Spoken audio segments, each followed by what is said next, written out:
और तख्ता पलट होने के बाद जिस तरह से हिंदुओं पर अत्याचार और जुल्म ढाए गए वो निश्चित रूप से असहनीय हैं। हिंदू समाज को जागना पड़ेगा, क्योंकि हम हमारे इतिहास को देखें, अतीत को देखें तो हमारी सहिष्णुता के कारण से हमें कमजोर समझा गया। लेकिन स्थिति यह है कि हम कमजोर नहीं हैं।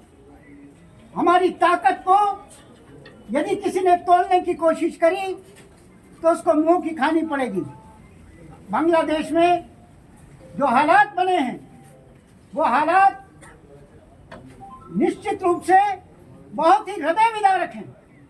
जिस तरह से आईएसआई और जमात इस्लामी के लोग जो दुनिया में कट्टरवाद को फैला रहे हैं, इस्लामिस्ट को फैला रहे हैं, ऐसे लोगों ने जिस तरह का नृशंस कृत्य किया है वो भगवान भी उनको माफ करने वाला नहीं है। लेकिन साथियों, चलेगा कौन?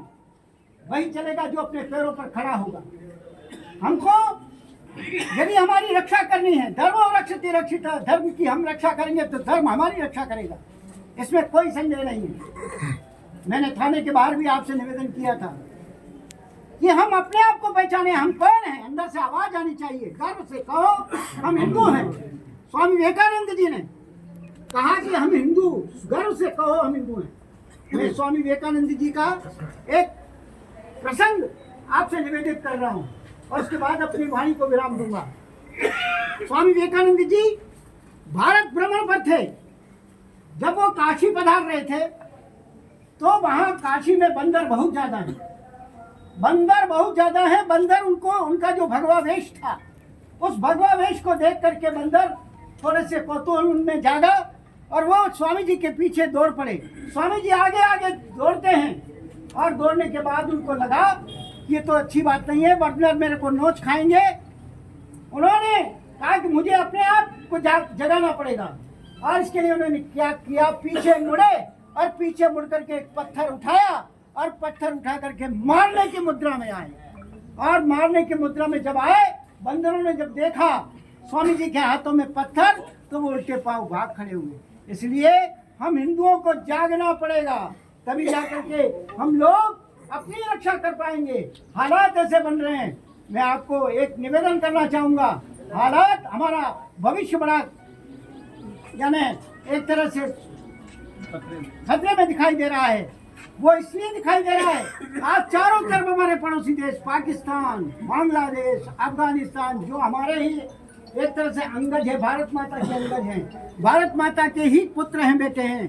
लेकिन वो उनको मैं सूत पुत्र कहूँगा, क्योंकि और उसमें जो जिस तरह के इस्लामी कट्टरवाद हावी हो रहा है, हमें वस्तुतः भारत को घेरने की साजिश हो रही है। इसलिए हमें सावचेत होना पड़ेगा, सावधान होना पड़ेगा।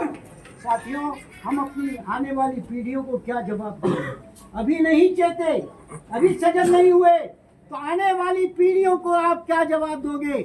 हमें कोसेंगे हमारे पुरखे कैसे थे। हम आज भी कहते हैं कि जितने भी आए हैं बाहर से, वो लोग कोई मतलब जो है वो बाहर के नहीं, हमारे भाई हैं।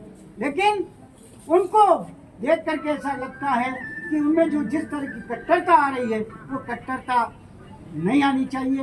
मैं उनसे भी आग्रह करूंगा कि इंसान बन करके जियो, इंसान बन करके जियो। मैं इन पंक्तियों के साथ अपनी बात को विराम दे रहा हूँ कि गीता हूँ कुरान हूँ मैं, गीता हूँ कुरान हूँ मैं, मुझको पढ़ इंसान हूँ मैं, चेहरों के इस जंगल में खोई हुई पहचान हूँ मैं, चेहरों के इस जंगल में खोई हुई पहचान हूँ।